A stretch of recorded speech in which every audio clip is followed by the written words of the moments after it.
Munich is the best Bavarian nation. Not only because it's one of the strongest, but also because it's the only one with an achievement.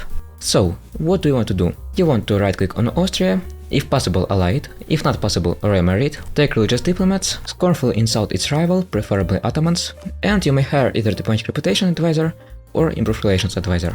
So it still won't ally me, sometimes it will, sometimes it won't. Still, if you haven't allied it yet, I propose to proceed carefully. Why? Well, because it still can ally other Bavarians. Because of our royal marriage, the chance is lower, but there is still one. Also, I would recommend to change your merchants to established communities, put one in Rhineland, and do the same. If it still doesn't want to ally you, start improving relations until it does. If, God forbid, it allies any Bavarian minor, like Ingolstadt or Landshut, restart. Seriously, do not waste your time. Also, let's grant some privileges. Minor privileges, nobility officer rights, and burgher loans. And don't forget to seize land. And before you ally Austria, don't make any rivals. Just don't. Just wait. Instead, just hire free company, make nobility general, like this, and I will wait until I can ally Austria. Again, do not rival any nation. Okay, so, restoration of Union CB. Well, of course, preferably you should ally Austria before, but if you can't, declare right now. Now it wants to ally me, of course I will ally it. Yes, sometimes it starts with this attitude from the start. Then you can ally it right at the start. And it's the most preferable way. Let's see what do we have here. Landshut is allied with Palatinate, which is, let's say, not the worst combination possible. So, always first declare on Landshut, not on Ingolstadt. Soon you'll see why. So usually at the start you can stack wipe it. Usually. Yes, like this. I don't know why, but it happens. Of course, first it's better to piss out its allies. And set your vassal as supportive. And click this on your free company. Okay, I can already piss out Palatinate. Sometimes it allies Bohemia, sometimes it allies no one, sometimes it allies some small nations. It's RNG. Usually you can conquer it, even if it allied Bohemia. So, it's also RNG, but for some reason, in this playthrough, there wasn't one very interesting event. I will show you it later. You want to choose this option, Union with Landshut, and some money. Actually, in a lot of my previous games, I would say in almost all of them, Landshut got a PU on Ingolstadt through an event. What does it mean? It means that first it will be unloyal, it won't help it, which is good, don't worry. And second, if you make a union with Landshut, you would automatically make a union with Ingolstadt. And that means that at 1448 you would be able to form Bavaria. I'm not sure if I was lucky or unlucky, but it didn't fire for some reason. Only after you ally Austria, you can make some alliances and find some rivals. So let's rival Palatinate, Switzerland, Ingolstadt. If you could ally Austria from the start or relatively early, always rival Bavarian nations, always do it, because then there is literally zero chance that Austria will ally them.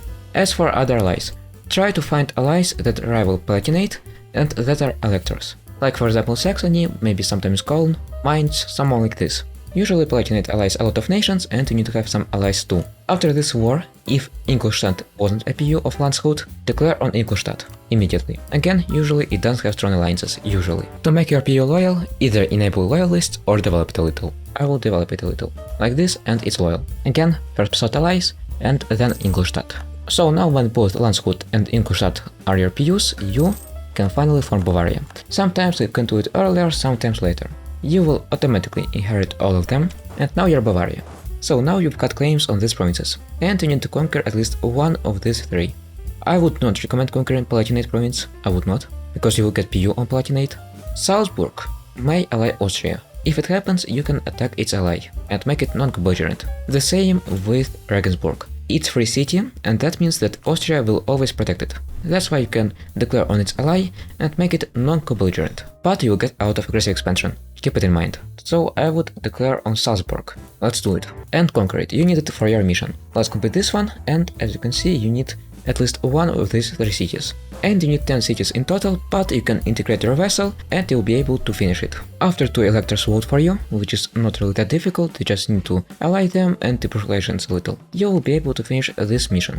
Of course, choose it, and now you'll have +1 diplomat and better improved relations. That means less problem from aggressive expansion and more opportunities to improve relations. I will carry favors with electors, and I recommend you to do it too. You will need them against Palatinate, most likely. So, about taking provinces from non-co-belligerent nations. As you can see, for example, here I can take this province, and if I improve relations a little, there won't be any coalition, but it's not worth it, just not worth it. Better to not be greedy. Of course, if it's not possible to take either Regensburg or Salzburg directly, it would still of course be better than nothing. Now you have two choices. First choice, you can either declare on your neighbor, or you can wait and integrate your vassal. It's up to you. Well, I'll wait for 2 years, why not?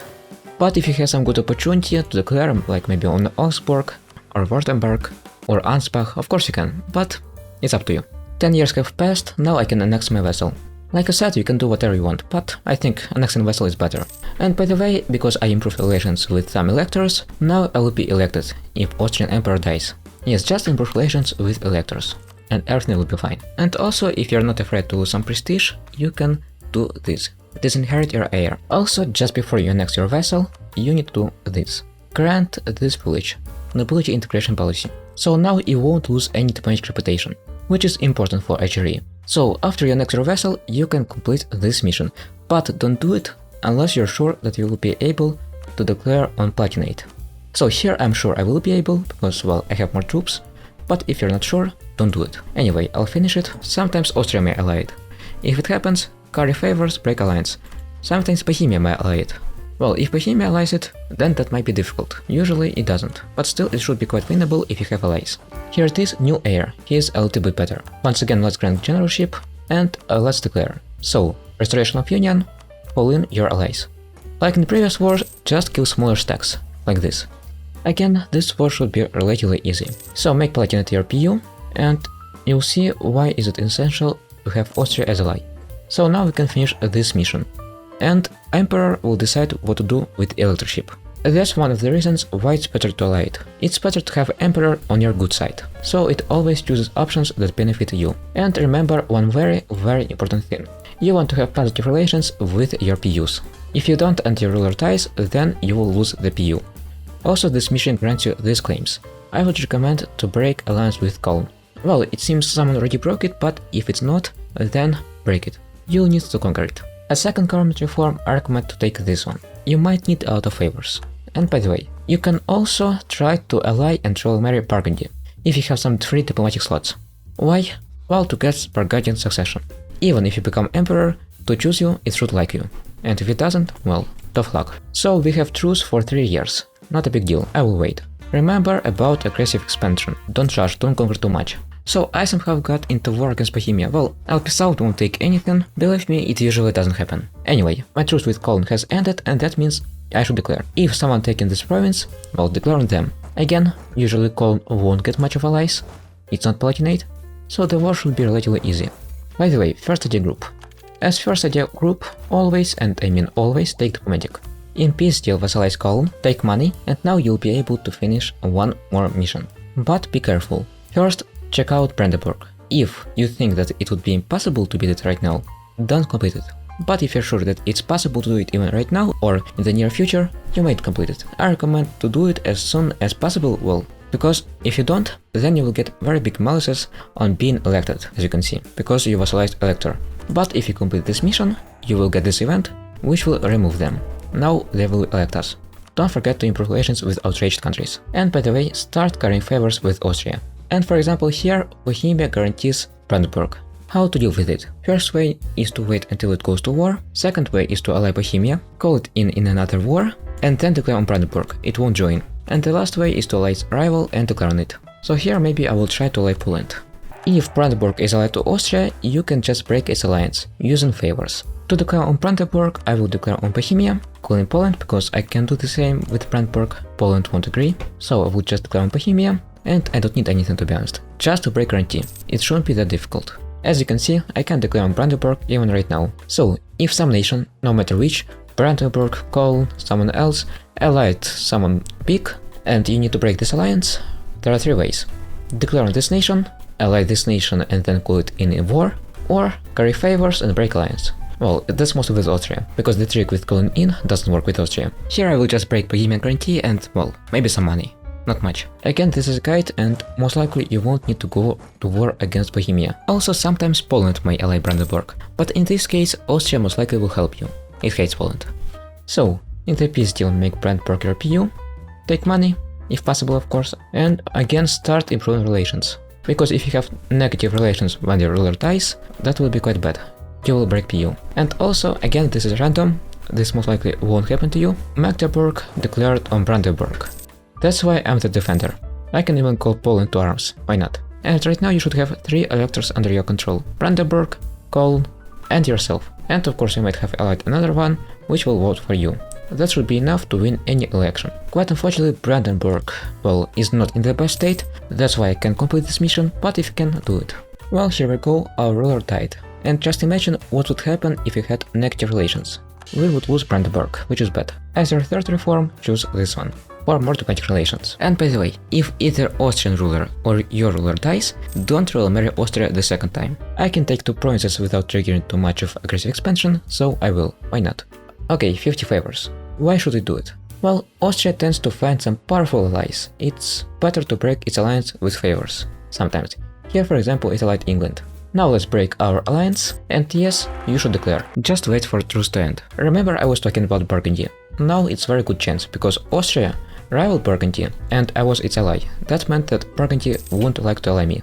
Now it will. So now I will have chance to trigger Burgundian succession. Well, here we go. No saves coming. No saves coming, really. I think that's because Burgundy hates both France, as you can see, and Austria. That's why it chose me.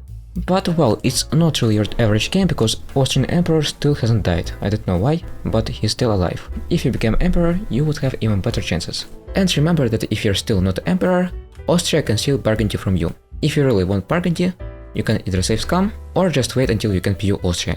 Well, Burgundy hates us, which is logical, we don't have much of an army. That's why the best way to keep it loyal is to develop it. Okay, now it's barely loyal, and let's support loyalists. And now it's completely loyal. Well, I would declare anyway in a few months, so maybe I'll just wait for a little and choose the second option. You may choose the first one, of course. Yes, this is a defensive war. All of your allies are called in, so it should be relatively easy. Well, quite relatively, it should be very easy. By the way, although it is random, still even without this event I would be able to win against Austria. I carried favors with Burgundy, so I would still call it in and we would have more troops. So no worries, you always can do it, I already tested. Worst case scenario, you can try to ally Austrian rivals. So, from Austria, just take these 4 provinces. Yes, just 4 provinces. Why? Well, you need them for mission. And just 4 provinces and not more, because, well, you need short truce, so you can PU Austria as quickly as possible. So don't finish this yet, finish this only after the truce ends. And don't forget that there is gold money here. You might develop it if you need money. Again, I recommend to chill for a little if you don't want a lot of aggressive expansion. And this is very bad RNG. I don't know when this ruler will kick the bucket, but eventually he will. As second study group, either religious or offensive might be good. Offensive, well, because it's very good military idea, and religious because of reformation. Choose whatever you like. So in this case, Austria once again allied England. Might complicate things, but at this stage it won't really help Austria. Well, believe me, usually he dies earlier. He usually does at 1470s. Finally he died, and now that would be a walk in the park. When you become an emperor, it's very difficult to kick you out. After you become emperor, you will get very big force limit and some additional diplomats. So the truce with Austria has ended, and that means we can finally complete this mission. So, of course it might get some allies, usually it won't help it. Worst case scenario, you can ally Bohemia, Poland, maybe France, and ask them to help. I've been trying to get Polish help for I think already a year. So to do this, I increased our trust, asked it to prepare for war, and now I plan to pay out part of its loans. Okay, and now I finally can. It's always possible to call in your ally. Just have good diplomatic reputation, increase trust, and ask to prepare for war. It should be enough in most cases. Also, before making personal union with Austria, I wanted to take a look at something. So, how to deal with this? Improve relations with each of those nations. So, for example, you see here number -45, that means that your relation with this nation should be at least 45. You should have tons of diplomats, so it shouldn't be really that big problem. And here we go. Because I called my allies in, it was quite easy, that's why you should use your allies, and because I improved relations with these nations, as you can see, no coalition. Still, don't conquer much before this war, it would be quite bad idea. So, when you form personal union with Austria, you will also get its PUs, so like Bohemia, maybe Hungary, maybe Burgundy. That means, well, this is very unlucky run in this regard. It didn't PU Bohemia, neither it did PU Hungary. But if it did, I would be able to get 3 PUs in one war. And don't forget to improve relations, because if your ruler dies, it would be very bad. So now you can complete this mission and get, well, a lot of claims. Tons of claims actually. Still, like said, you have very big problems with aggressive expansion, so conquer only a few provinces at once. Of course you might ask what to do now. Well, quite simple, just expand. You have tons of claims, so it shouldn't be that difficult. and half of HRE in your PU. But of course keep in mind the aggressive expansion. Okay, so let's just conquer 2 provinces. And just look at this coalition. And this trick with improving relations won't always work, because you can improve relations only up to 100. That means you will have to wait for aggressive expansion to decay. Also, you can become Austria number 2. Try to play diplomatic HRE game and pass some reforms. So, to make everything clear, ally Austria, it's essential, the earlier the better. And if it allies either Landshut or Ingolstadt, restart. Then conquer either Regensburg or Salzburg and just start completing your missions. And try not to get too much of aggressive expansion. And of course become emperor. Being emperor is very cool. Well, anyway, hope you liked this video. If you liked it, please like it and subscribe to my channel. Have a great day.